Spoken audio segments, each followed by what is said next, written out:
What they never taught you about the Confederate victory in the Civil War. What if one of the most significant moments in history had taken a more sinister path?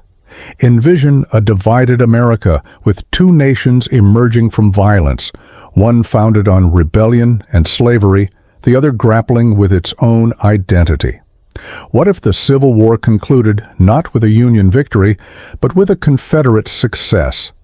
This narrative diverges from the conventional teachings of history.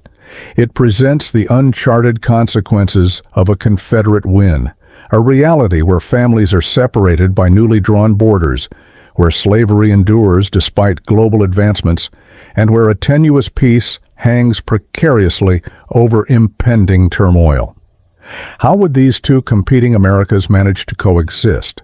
What implications would this have for freedom, equality, and the core principles of democracy? This scenario transcends mere alternate history. It serves as a haunting investigation into potential realities. Join us as we delve into the aspects of a Confederate victory in the Civil War that were never included in your education. The revelations of this alternate timeline will challenge your understanding of both America's history and its future trajectory. Before we proceed, please consider liking and subscribing to our channel to support our community. A Confederate victory would not stem from overwhelming military prowess or a decisive Northern conquest. Rather, it would arise from political changes and the exhaustion of the Northern populace. By 1864, the Union was increasingly strained, facing significant casualties and waning public support for the war effort. Abraham Lincoln's re-election campaign encountered strong opposition from a fatigued Northern electorate. His rival, George McClellan, a former Union general who had been dismissed by Lincoln, advocated for peace at any price, a sentiment that resonated with those weary of the conflict's escalating costs. Had McClellan secured the presidency, his administration might have sought an armistice, acknowledging Confederate independence to halt the violence. This outcome would not align with the grand vision Southern leaders had anticipated. The Confederate flag would not be displayed over Washington, D.C., nor would there be a significant Southern takeover of Union lands. Instead, it is likely that their independence would have been achieved through diplomatic negotiations rather than military victories. Although the Confederacy's military actions were sometimes audacious and unexpected, they were mainly defensive and lacked the necessary resources for prolonged offensives into Northern territories.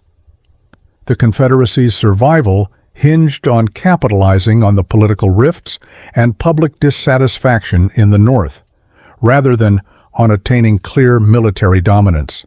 The acknowledgement of Confederate independence would have thrown both nations into immediate logistical and geopolitical turmoil. The newly established borders between the Union and the Confederacy would lead to numerous challenges for everyday citizens. Families divided by state lines would find themselves in different nations. For instance, a grandmother residing in Virginia might require diplomatic clearance or passports to visit her grandchildren in Maryland, turning what was once a straightforward trip into a complex bureaucratic process. Territorial disputes would exacerbate these issues. Border states such as Kentucky and Missouri, claimed by both factions, could become potential flashpoints for renewed hostilities, as neither side would be willing to easily cede its claims. These contested regions might experience ongoing skirmishes or even proxy conflicts as both nations sought to assert control over vital territories and resources. Furthermore, the Confederacy's international standing would be tenuous from the outset. Southern leaders had anticipated assistance from European nations such as Britain and France during the conflict. However, these aspirations largely fell short due to their dependence on slavery, a practice that had been abolished in British territories by 1834 and was widely condemned across Europe. Even Spain, which maintained colonies in the Americas, was unlikely to jeopardize its own stability by supporting a pro-slavery government situated so near its borders. Concurrently, Mexico, still resentful over its loss of Texas, might view this as an opportunity to undermine its northern neighbor or to reclaim lost land. The Union could potentially forge an alliance with Mexico as part of a comprehensive strategy aimed at diplomatically and militarily weakening the Confederacy, thereby creating a complex triangle of competing interests in North America. The economic structure of the Confederacy was precariously built on a system that depended almost entirely on enslaved labor and agriculture, particularly cotton cultivation. Although this system had previously supported Southern affluence, it was ill-prepared to sustain an independent nation in an era of rapid industrialization. The global abolitionist movement was gaining traction, and countries like Britain were becoming increasingly reluctant to engage in trade with economies reliant on slavery. Even if Britain or France had desired Southern cotton during the conflict, alternative sources such as Egypt and India rendered such dependence unnecessary. Domestically, the Confederacy was grappling with significant economic difficulties even prior to achieving independence. By 1865, rampant inflation during the war had nearly obliterated the value of Confederate currency, leaving the nascent nation with minimal financial stability.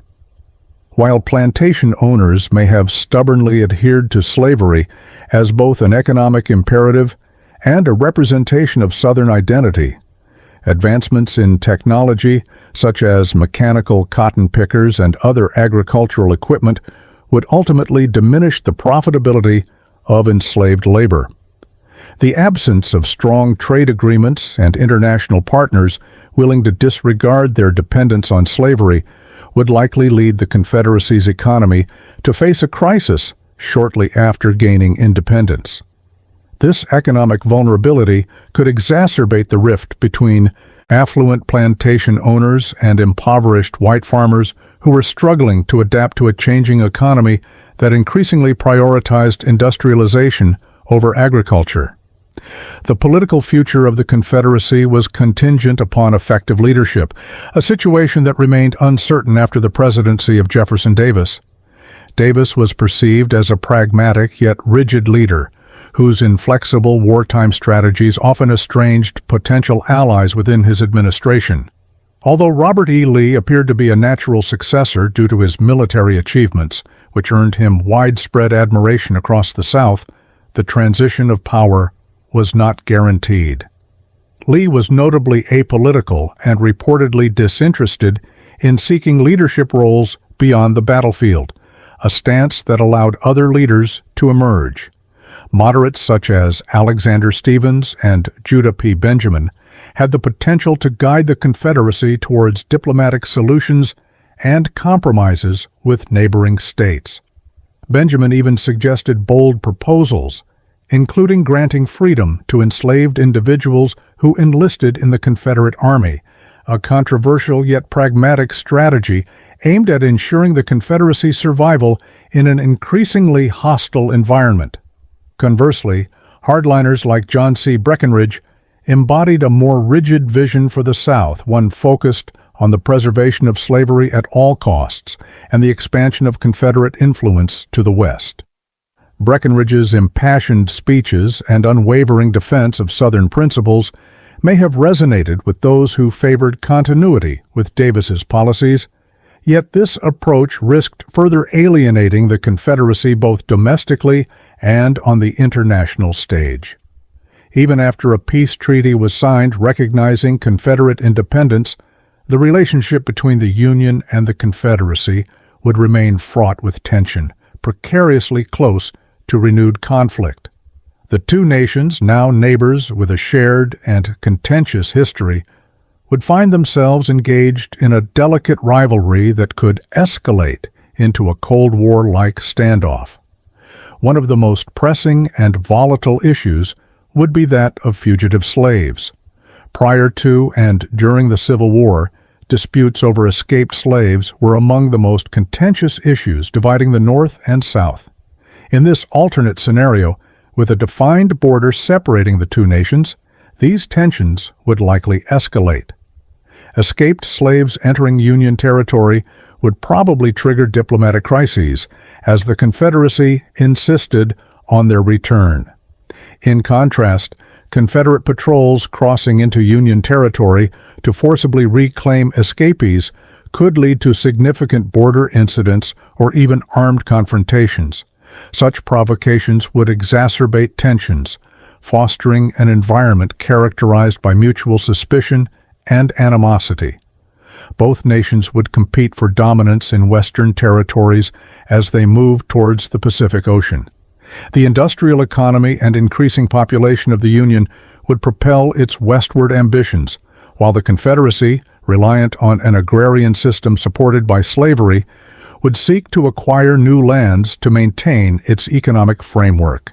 This rivalry could result in territorial conflicts over crucial areas abundant in resources or strategically important for trade routes, creating potential flashpoints for confrontation. Clashes over these disputed regions might resemble the pre-Civil War confrontations in Bleeding, Kansas, albeit on a larger and more perilous scale. The presence of international alliances would further complicate this tenuous peace. The Union might enhance its relationships with Britain, Canada, or even Mexico as part of a comprehensive strategy to diplomatically isolate the Confederacy. Mexico, still resentful of its loss of Texas and cautious of Confederate aspirations in its northern territories, could align with the Union in hopes of regaining lost land or countering Confederate expansion. Conversely, the Confederacy might turn its attention southward towards Latin America or the Caribbean to find opportunities for extending its influence. Its leaders could aim to destabilize neighboring regions or establish alliances with colonial powers such as Spain to secure trade routes or expand slavery into new territories. The rivalry between these two Americas would likely transcend mere territorial disputes and diplomatic maneuvering, evolving into an ideological contest. The Union, having abolished slavery and presenting itself as a champion of liberty and progress, would advocate for its values on the international stage. The Confederacy's commitment to slavery and its opposition to industrialization would increasingly isolate it as global abolitionist movements gain traction. This ideological rift could lead to proxy conflicts overseas or efforts to influence emerging nations in Latin America and Africa toward their respective ideologies. Slavery was not merely a component of the Confederate economy, it was intricately woven into the social fabric and national identity. While much of the world was moving away from slavery during this era, Southern leaders remained steadfast in their determination to uphold it, despite growing international condemnation. Nevertheless, the rise of industrialization posed a significant threat to the sustainability of slavery in the long run. As advancements in agricultural technology replaced traditional farming methods with machinery, the demand for a large enslaved workforce diminished. Even if slavery were to be abolished due to economic or diplomatic pressures, achieving racial equality within the Confederacy would likely remain a distant goal. Southern leaders might implement systems akin to apartheid to ensure white supremacy over the newly liberated black populations who constituted substantial portions of the demographics in many states. A bifurcated America with one region free and the other maintaining slavery would have far-reaching consequences both domestically and internationally. The lack of unity would diminish the influence that both nations could exert together, as seen in our historical timeline. The United States might find it challenging to establish itself as a global superpower without the resources and manpower from the South during pivotal events such as World War I or World War II. The Confederacy's dependence on antiquated systems such as slavery would increasingly alienate it on the global stage, resulting in a stagnant economy and a society plagued by internal discord. This alternate historical scenario illustrates two weakened nations facing significantly different obstacles, one hindered by regional turmoil while the other desperately clings to an untenable lifestyle, resisting progress at every opportunity. In this disjointed reality, the America we recognize today would not exist, leading to a profound transformation of history itself. This brings us to a profound inquiry.